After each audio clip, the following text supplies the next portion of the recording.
Oi gente, aqui é a Gisele. O vídeo de hoje é a resenha do livro Caderno Proibido, escrito pela Alba de Cespedes e publicado de forma semanal em uma revista lá em 1951.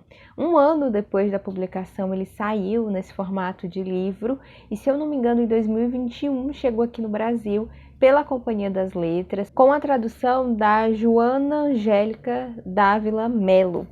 Esse livro eu vi sendo recomendado pela Aline Aimé, porque ela leu no projeto Ferrante Indica, que é um projeto em que ela se dispõe, junto com um grupo de leitura, a ler os livros recomendados pela Helena Ferrante. E essa autora é apontada pela escritora italiana como uma de suas inspirações. Inclusive, a Alba de Cespedes foi uma autora ítalo-cubana, porque a sua mãe era italiana, mas seu pai era um embaixador cubano.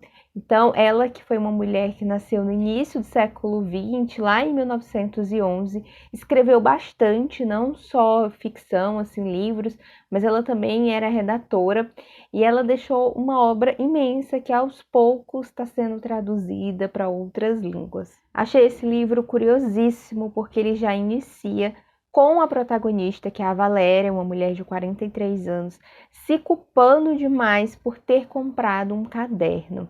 Aqui nós temos um diário dessa mulher. A gente vai ter acesso a todas as páginas que ela escreve neste dito cujo caderno. Ela narra pra gente toda essa aventura de ir em um domingo em uma tabacaria comprar os cigarros do marido.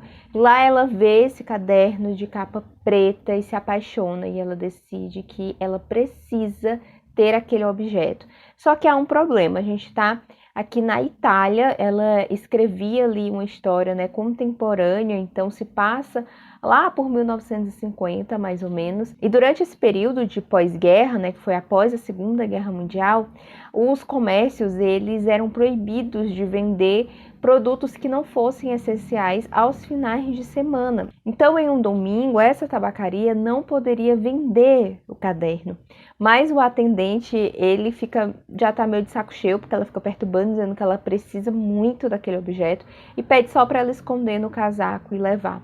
E aí eu imaginei que daí traria o título do livro, né, o Caderno Proibido, só que não é só isso. A Valéria descobre ao chegar em casa que não vai ser tão fácil assim manter a escrita desse caderno em segredo da sua família.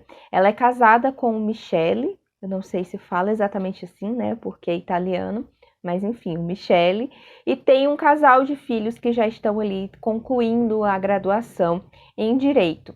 Então, ela é uma mulher que trabalha, e eles fazem parte ali de uma classe média, ela foi a primeira mulher da sua família a precisar trabalhar. Tem até um determinado momento em que a mãe dela fala que não foi muito bom para a família, né? Não foi visto assim com bons olhos pelos outros ela ter ido trabalhar, mas que pelo menos ela trabalhava em um escritório, dando esse tom de que era um trabalho ainda glamuroso. Então ela mora nessa casa com o marido e os 2 filhos, e ao chegar em casa com o caderno, ela sente como se ela precisasse esconder esse objeto, porque a sua família não vai entender a necessidade que ela está sentindo de escrever. E ela fica com vergonha mesmo de falar para eles que ela quer ter um diário a essa altura, né, do campeonato, uma mulher de mais de 40 anos. E o que eu achei muito interessante é que no início, as primeiras páginas, ela descreve situações bem bobas, ela sempre se coloca como uma mulher muito feliz, que não tem nem tanto sobre o que escrever, que na verdade se arrepende até de ter comprado esse caderno, porque não vai ter tanta utilidade assim para ela. E com o passar dos dias, ela vai sempre escrevendo quando não tem ninguém em casa, encontra ali um momentinho e depois ela esconde o caderno em algum local que ninguém mexe, tipo no roupeiro, porque é só ela que troca as roupas de cama, né? Ela vai começando a olhar com outros olhos essa rotina dela, porque ela trabalha fora de casa, assim como o marido, mas todas as tarefas domésticas são dela. Então, quando ela chega em casa, ela precisa preparar o jantar, que às vezes o marido e o filho não comem porque não estão do agrado deles.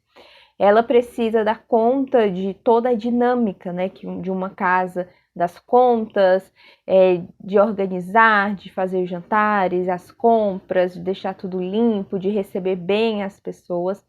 E ela vai começando a questionar o porquê que é ela que tem que fazer tudo isso e vai se desleixando até com algumas atividades ali à medida em que ela relê o diário e percebe que não tá certo. E não é só isso que ela vai começar a questionar. Ela vai passar a duvidar também um pouco desse amor todo que existe entre ela e o marido, da relação que ela tem com os filhos e até com as suas amigas. Porque depois que ela escreve, parece que ela consegue ter uma percepção melhor daquelas situações que antes, quando ela estava só vivendo, ela não conseguia reparar o quão absurdas elas eram. E a Valéria, ela é uma mulher que trabalha porque a família precisa, não é porque ela quer. A família precisa da renda dela para complementar, porque a do marido sozinho não banca as despesas. Ele é um bancário e ele é infeliz, basicamente, assim, ele é bem apático, é um pai ausente, apesar de morar na mesma casa, ele não quer se envolver com nenhum dos problemas dos filhos, e a relação deles com os filhos é bem conflituosa, porque tem esse conflito geracional, em que eles que passaram por uma guerra até têm uma cabeça, né, uma maturidade, uma mentalidade totalmente diferente dos filhos que estão nessa fase de iniciando a vida adulta, de achar que sabem de tudo, que são os melhores, que conhecem tudo, porque todo jovem passa por essa fase. Daí a filha dela quer ser uma mulher ainda mais livre, porque ela está cursando a faculdade, ela quer ter um bom emprego e ela não quer casar. Ela não acha que isso é essencial. E a Valéria fica bem assustada, só que quando ela era jovem, ela também queria quebrar com essas regras, né, com essa opressão de gênero que determinava o papel da mulher. Só que aí quando a filha dela tenta fazer isso, ela fica sempre nesse conflito de apoiar que a filha realmente busque algo melhor, ou de tentar manter a filha ali naquela coisa mais confortável, né? Que tudo bem, tá estudando, quer ser uma mulher culta, mas vamos arranjar um marido, né? Vamos ter filhos. E a filha dela não quer. Já o filho, ele é um homem, assim, completamente dependente dela. E aqui vem um ponto muito que na hora que eu vi, assim, eu fiquei muito passada, que é os três, o marido e os filhos, chamam ela de mamãe. Então faz muito tempo que ela não escuta o próprio nome, porque até o marido colocou ela nesse lugar maternal. E esse filho, como eu estava falando, ele é muito dependente, né, da mamãe, é muito dependente dela. E ele não dá muito para o trabalho, não dá muito para os estudos, ele é bem patético até. E ela tá sempre relevando, tá sempre minimizando os erros dele. Já o da filha, não. A filha é sempre crucificada por tudo que ela faz. Só com isso vocês já podem perceber que o tema maternidade vai ser muito presente. E uma coisa que eu não tinha visto ainda ser trabalhado em outros livros é a questão erótica após a maternidade, né?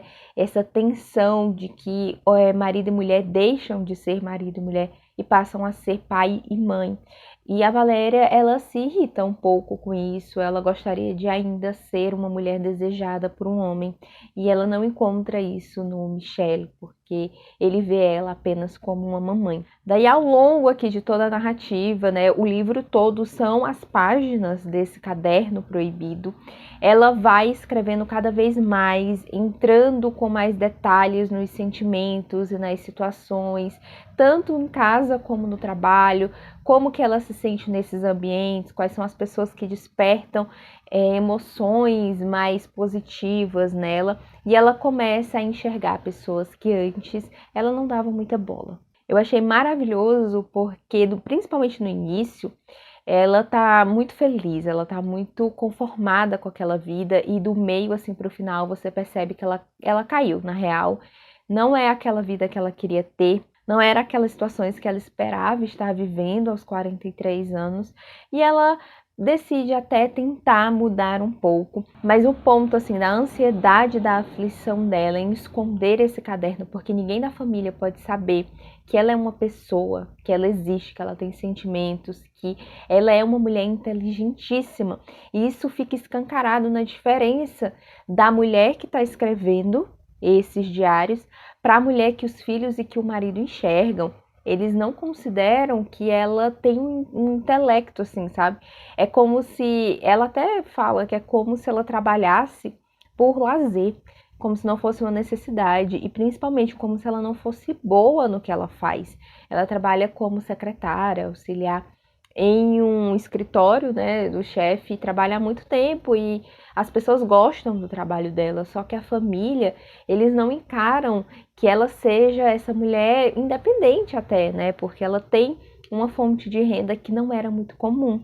Então, quando ela encontra as amigas dela da juventude, sempre tem essa diferença, porque elas não trabalham, elas são a esposa de alguém. Elas não têm uma profissão porque era coisas da época, né? Não era algo assim tão comum. Esse livro ele não é tão extenso, tá? Então eu não posso entrar muito nos detalhes, mas no decorrer a gente vai acompanhar a cabeça dessa mulher se revirando e ela entendendo diversas situações e questionando e falando como ela verdadeiramente se sente. Com certeza, mães, né, mulheres assim com mais idade vão se identificar em diversas situações com a Valéria. Essa sobrecarga ela existe até hoje. As mulheres conseguiram entrar no mercado de trabalho, mas elas não conseguiram se livrar dos afazeres domésticos e principalmente esse cansaço mental de ser a responsável por tudo na casa e, no caso dela, por tudo no escritório, já que ela era secretária do chefe lá. Eu achei um livro sensacional, eu avaliei com 5 estrelas, óbvio, amei muito, entendo por que a Helena Ferrante aponta como uma inspiração para ela, tem algumas semelhanças aqui na forma como trabalha a personagem feminina, em trazer mulheres fortes, mulheres bem desenvolvidas, complexas, e os homens eles são retratados até de uma forma bem mais plana. São personagens que não têm uma evolução muito grande aqui, porque a ideia realmente era desenvolver as mulheres que aparecem no enredo. Então eu gostei demais, eu recomendo para quem gosta do estilo de livro da Helena Ferrante, com certeza vai curtir esse daqui. O e-book eu peguei naquele site, o NetGalley, de graça, então não paguei, mas é um livro que está sim por um valor caro. Mas quem tiver a oportunidade de comprar não vai se arrepender da leitura, porque realmente vale a pena, tá? Eu vou deixar o link, inclusive, na Amazon para quem quiser comprar, porque aí pelo link eu ganho uma comissão, tá bom? Eu espero que vocês tenham gostado dessa resenha. Aos poucos eu vou voltando aqui pro canal, porque eu tive alguns problemas técnicos com o meu celular. Tá bom? Mas é isso, e eu vou deixar aqui um outro vídeo, caso tu queira continuar me assistindo. Eu espero te encontrar aqui no próximo vídeo.